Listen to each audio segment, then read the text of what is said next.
I'm going there to see my Savior, who shed for me his precious blood. I am just... Cuando los principios básicos de la economía son desarrollados e implementados, producen un sistema económico. A través de la historia se han desarrollado varios sistemas.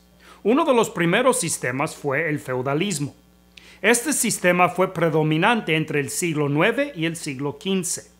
El sistema feudal variaba por lugar y tiempo, pero su organización básica era similar. El sistema es dividido entre señores, vasallos y feudos. Las tierras del señor son divididos en porciones llamados feudos. Los vasallos son otorgados el uso de los feudos en cambio por servicios militares o domésticos rendidos al señor. El señor era responsable de defender a los vasallos. En esa época el mundo era casi completamente agrario. No había industria ni casi un mercado de mercancía. Los vasallos consumían la mayor parte de su producción, y lo poco que sobraba era usado para los otros vasallos en el mismo feudo o por el señor. Los que vivieron bajo este sistema literalmente vivían por trabajar. En el siglo XVI, la expansión del rango de viaje provocó la evolución de un sistema económico más sofisticado, llamado mercantilismo. Personas aventureras empezaron a visitar tierras más lejanas y regresar con productos antes desconocidos. Eso creó no solo un mercado para esta mercancía, pero más importante aún, una fuente de ingresos mucho más amplio que los confines de un territorio feudal. Los mercaderes ya no tenían que comprometerse por vida a un solo señor, ni intercambiar servicios por privilegios básicos. Este sistema comenzó el cambio de equilibrio entre la clase de guerreros y la clase de comerciantes. La importancia de este desarrollo es enorme. Por primera vez había una forma de expandir tu economía sin conquista o robo. Ese sistema tenía muchas fallas, pero era superior al anterior y sembró las ideas que formaron el sistema que seguía. En el siglo XVIII, varios eventos importantes contribuyeron a un ambiente ameno al desarrollo del sistema capitalista. Dos eventos importantes fueron la industrialización y el libro escrito por Adam Smith llamado La riqueza de las naciones. El capitalismo fue sucesor del mercantilismo, y no solo en tiempo, pero aún en naturaleza. Pero al mismo tiempo fue completamente original también, y por primera vez en la historia fue una economía desarrollada como una ciencia propia. El capitalismo consiste de algunos principios básicos, ahora aceptadas por casi todo el mundo como verdades autoevidentes. En corto, esos principios son propiedad privada, autonomía individual y derecho a las ganancias. El resultado de estos principios es un sistema económico que mantiene que los medios de producción y las ganancias y pérdidas de su operación son propiedad privada y deben estar bajo el control de los individuos. En el siglo XIX, presiones sociales fomentaron el desarrollo del sistema económico socialista. El socialismo, en muchos aspectos, es una reacción en contra del capitalismo. Su organización básica es que los medios de producción y las ganancias generadas son propiedad del gobierno. El gobierno paga a cada individuo por su labor y los individuos pueden usar ese salario como ellos quieren. Un variante del socialismo es el comunismo. El comunismo postula que los medios de producción y las ganancias generadas son propiedad del pueblo. Cada individuo es responsable de contribuir conforme a su habilidad y cada quien recibe lo que necesita y solamente lo que necesita. Bajo el socialismo, ganancia es considerada como ineficiencia. Bajo el comunismo, es considerada como robo. Los únicos sistemas que son actualmente relevantes son el socialismo y el capitalismo. Estos dos sistemas y combinaciones de los dos dominan el mundo. Los dos sistemas tienen enemigos y provocan un fanaticismo religioso. Es importante entender que los dos sistemas son humanos y por consecuencia tienen fallas inherentes, como todo sistema humano tendrá. Pero también es importante entender que la búsqueda de un sistema sin fallas es una pérdida de tiempo, ya que la falla principal de todo sistema económico es el humano mismo, no sus ideales. Sin embargo, eso no significa que hay una equivalencia lógica ni moral entre estos dos sistemas. Aunque las dos tienen virtudes y las dos tienen fallas, no son las mismas, ni la misma clase, ni tampoco las mismas proporciones de virtudes a fallas. Es indubitable que estos dos sistemas son las teorías que han sido sujetas a experimentos más rígidos y amplios en toda la historia humana, y en un laboratorio que literalmente abarca el mundo completo. Así que ya no hay lugar para ideas teóricas. Toda teoría posible se ha probado sobre una escala enorme y los datos ya los tenemos. La acusación contra el capitalismo es que fomenta la avaricia. Esto simplemente es falso. Los que dicen esto usan datos parciales, si es que citan datos. Normalmente solo tienen teorías y anécdotas. La evidencia a favor del capitalismo es abrumadora. Como dije, esto no ha sido un experimento pequeño. El pecado de avaricia ha existido en toda su gloria desde que fue hallado en el corazón de Satanás. Y la desigualdad no solo existe en el capitalismo, pero en todo sistema económico y aún en todo sistema vivo, aún en las plantas y los animales. Aún sistemas supuestamente equitativas tienen desigualdad. ¿En verdad crees que comunistas y socialistas no son avaros? La cuestión importante no es si hay avaricia o desigualdad. La cuestión importante es qué resultado produce el capitalismo a esas desvirtudes. La respuesta es claro. El capitalismo es el único sistema que la humanidad ha desarrollado que ha sido capaz de poner un arnés sobre estos vicios y convertirlos en un bien para la humanidad. Adam Smith explicó esta verdad paradójica con el ejemplo de un carnicero. El carnicero se levanta temprano y procura ofrecer el mejor producto al mejor precio, no por amor, sino por avaricia. Él quiere ganarle a la competencia y quiere quedarse con todo el negocio para tener la mayor ganancia posible. Si dependieras de la buena voluntad del carnicero, te quedarías sin carne. Pero si tienes un sistema económico que recompensa la avaricia del carnicero, tendrás carne hasta que te sale por las narices. Un ejemplo actual de esta diferencia es entre la protección de las especies en peligro de extinción y los animales criados para la carnicería. Los primeros son mantenidos por amor, los segundos por avaricia. ¿Cuál especie está en menos peligro de extinción? Pero ¿qué impide que el avaro robe de su cliente? Primero, el sistema de capitalismo requiere autonomía individual, es uno de sus principios. De otra manera, no es capitalismo. Eso significa si algo o alguien puede obligar al cliente a comprar un producto, ya no es capitalismo. El individuo tiene que ser libre de comprar lo que quiere al precio que quiere. En ese sistema, el comerciante que roba de pronto ya no gana. El comerciante que cobra demasiado ya no vende. Considera los supuestos símbolos de avaricia capitalistas, como lo son los megatiendas.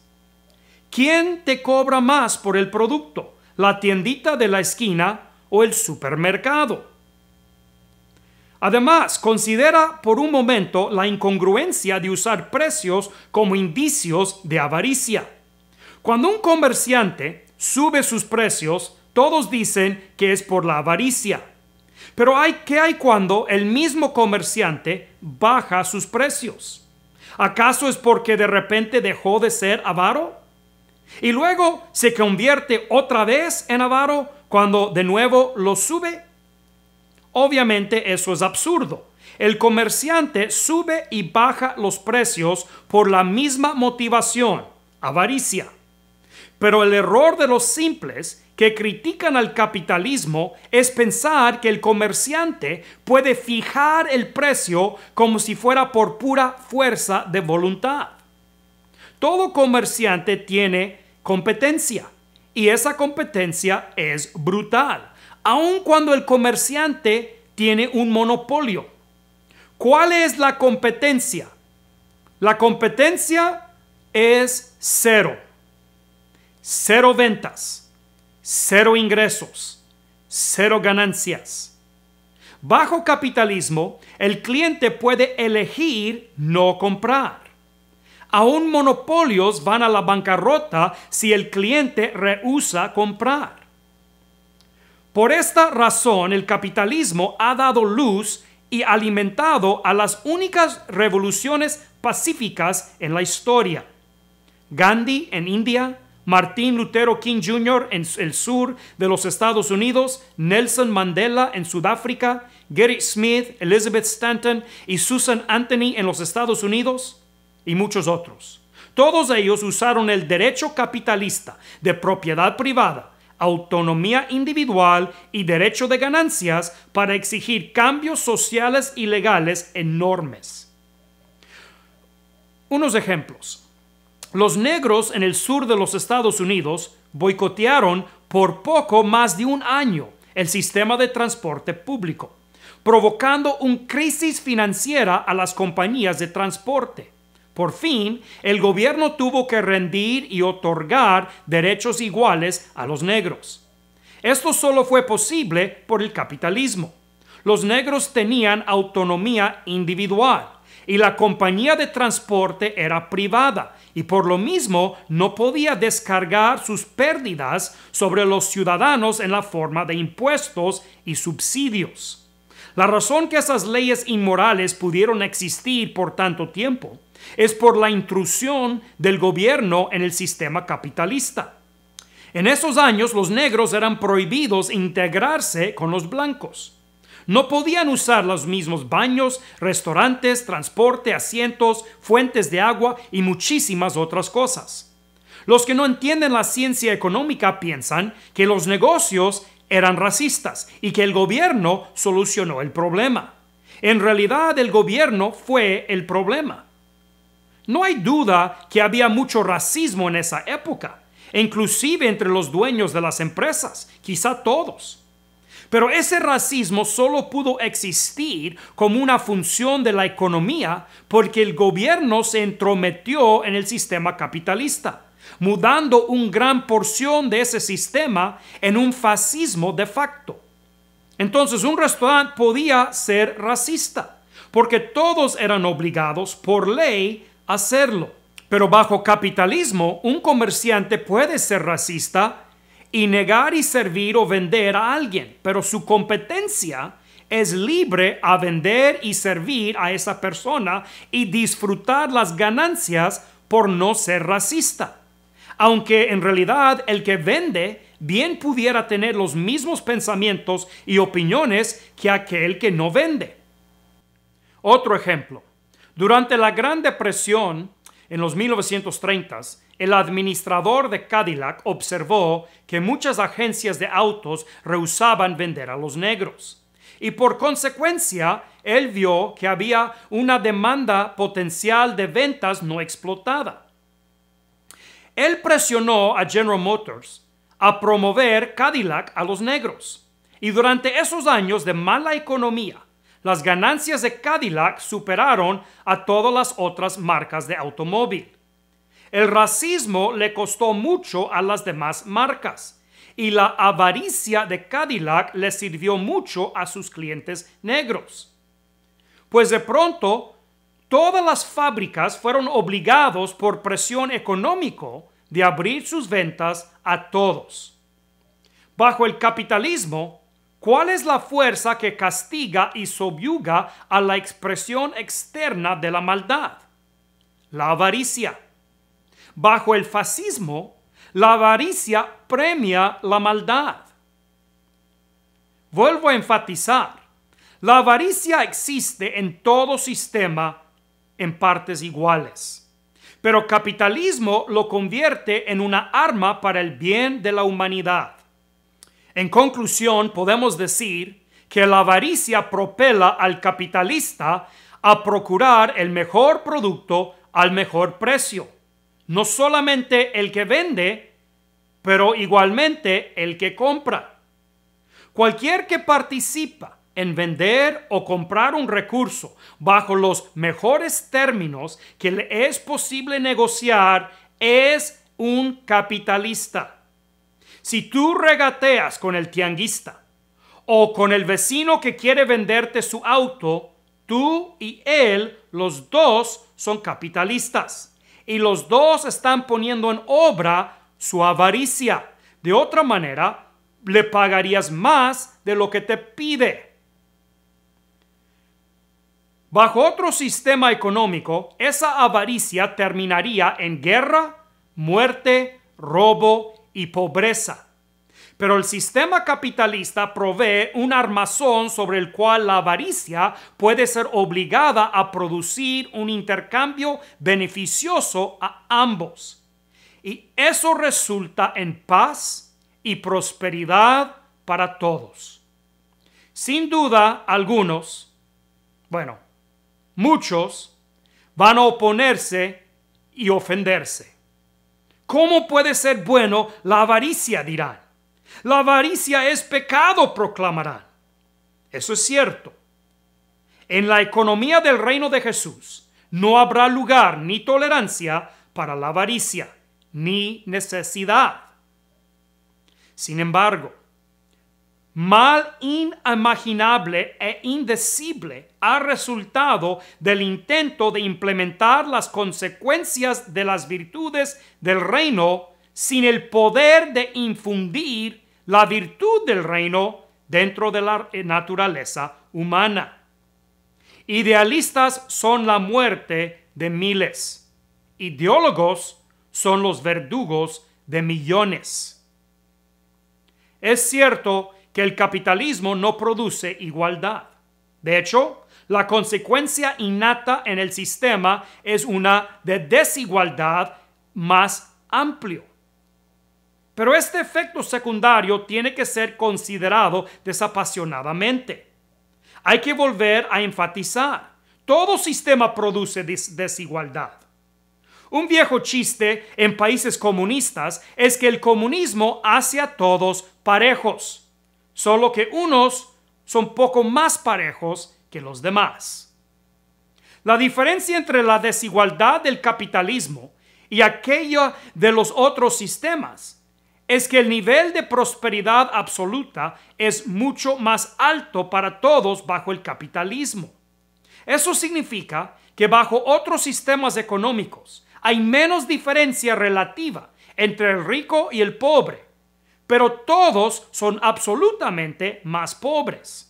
La razón por la cual el capitalismo amplifica la desigualdad es precisamente porque también amplifica la autonomía individual, y los individuos somos naturalmente muy desiguales. Pero la razón que el capitalismo produce una prosperidad absoluta mucho mayor que otros sistemas es por la misma autonomía individual. El elemento más básico del sistema capitalista es el individuo. En los demás sistemas, el individuo no existe como concepto. Son solo parte de una clase. La clase es el elemento más básico de los otros sistemas económicos. Pero hablaremos más de eso en el siguiente video. I'll soon be free from every trial, and this from will rest beneath the sun.